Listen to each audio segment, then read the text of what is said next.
Government sector में। तो NOC का बेसिकली मतलब होता है no objection certificate. N for no, O for objection, C for certificate. तो सबसे पहले टॉप पे आपके आएगा जो लेटर हेड है। लेटर हेड तो आपको इंशाल्लाह समझ आती होगी कि लेटर हेड क्या होता है। इधर जो है लेफ़्ट पे जो आपकी गवर्नमेंट है उसका लोगो आता है, राइट पे आपकी जो अथॉरिटी है या जो ऑर्गेनाइजेशन है या डिपार्टमेंट जो भी है उसका लोगो आता है, ठीक है। उसके बाद बीच में जो है इधर गवर्नमेंट है उसका नाम आ जाता है, ठीक है। जो भी आपके अथॉरिटी या डिपार्टमेंट का जो जो भी टाइटल है, ठीक है, वो अगर डिपार्टमेंट तो डिपार्टमेंट आता है, ठीक है। अथॉरिटी है तो अथॉरिटी आएगी, ठीक है। मैंने नॉर्मली इधर अथॉरिटी यूज़ किया हुआ है, ठीक है। आप अपने हिसाब से अथॉरिटी को डिपार्टमेंट या ऑर्गेनाइजेशन जो भी आपका है वो चेंज कर सकते हैं।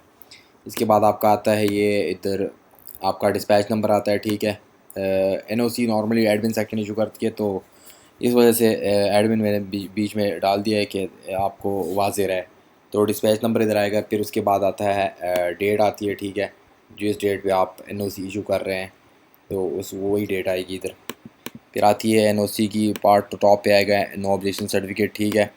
फिर नीचे आता है कि it is to certify that mister फ़लाना सन ऑफ फ़लाना, ठीक है, एम्प्लॉई ID ये। बेसिकली मैं इधर वाज़ेह कर दूँ कि NOC डिफरेंट पर्पज़ के लिए ली जाती है। इसमें अगर कोई एम्प्लॉई जो एक जॉब छोड़ के दूसरी जगह जाना चाह रहा हो या किसी दूसरी जॉब के लिए अप्लाई कर रहा हो, ठीक है, उसके लिए उसको रिक्वायरमेंट होती है। या अगर वो PhD वगैरह MPhil में एडमिशन ले रहा हो सर्विस के दौरान, तो उसके लिए उसको NOC की ज़रूरत पड़ती है। या कोई वो वेपन का लाइसेंस ऑब्टेन करना चाह रहा हो, ठीक है, तो इस तरह के मुख्तलिफ़ पर्पज़ के लिए उसको NOC की ज़रूरत पड़ती है। ये HR सेक्शन नॉर्मली इशू करती है। कॉम्पिटेंट अथॉरिटी की अप्रूवल के बाद HR सेक्शन जो होती है वो NOC जो कंसर्न एम्प्लॉई है जो रिक्वेस्ट कर रहा हो उसको इशू कर देती है, ठीक है। तो इस ये तो वैसे नॉर्मल लैंग्वेज है, ठीक है, इसलिए आपको अंडरस्टैंड हो जाएगी कि मैंने लिख दिया कि employee son of employee ID is working with this organisation authority is. इसकी डिजिग्नेशन आती है इधर, ठीक है।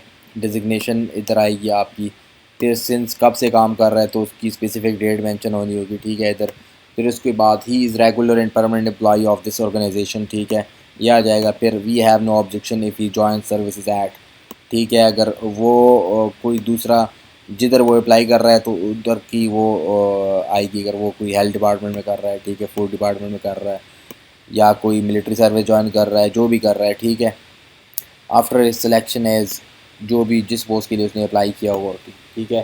तो ये कह रहे हैं बेसिकली कि इस डिपार्टमेंट की भी कोई ऑब्जेक्शन नहीं, अगर वो उधर सर्विसेज सिलेक्शन के बाद ज्वाइन करना चाहे तो हमें कोई ऑब्जेक्शन नहीं होगा। We wish him best for his future career. ये वैसे ही थोड़े जुमले एडिशन में डाल, अगर इसके अलावा भी कुछ डालना चाहें, ठीक है, आप डाल सकते हैं, ठीक है। एक विशिंग टाइप सेंटेंस, ठीक है। क्योंकि इधर जो NOC की अप्रूवल होती है वो कॉम्पिटेंट अथॉरिटी की साइड से होती है, तो SD रिप्रेजेंट करता है कि नोट शीट पे यानी ये DFA थी और DFA को जो है कॉम्पिटेंट अथॉरिटी ने अप्रूवल की दी है।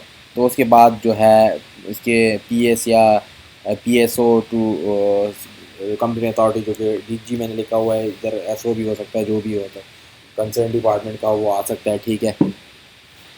उस अथॉरिटी का नाम आएगा इधर या डिपार्टमेंट का नाम आएगा इधर, ठीक है, अकॉर्डिंगली।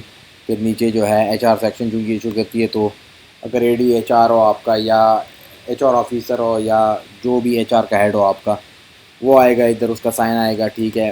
और नीचे जो है वो आपकी डिपार्टमेंट या ऑर्गेनाइजेशन या अथॉरिटी का नाम आएगा। इंशाल्लाह उम्मीद है आपको समझ पड़ गई होगी। कोई क्वेरी वगैरह हो तो आप ज़रूर पूछिएगा। अल्लाह हाफ़िज़।